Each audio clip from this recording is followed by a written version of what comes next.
तुम्हारा परवरदिगार खूब जानता है कि तुम और तुम्हारे साथ के लोग कभी 2/3 रात के करीब और कभी आधी रात और कभी तिहाई रात क़याम किया करते हो, और अल्लाह रात और दिन का अंदाजा रखता है।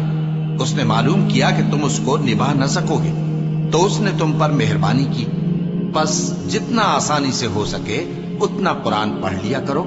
उसने जाना कि तुम में बाज बीमार भी होंगे और बाज अल्लाह के फजल यानी माश की तलाश में मुल्क में सफर करेंगे और बाज अल्लाह की राह में लड़ेंगे।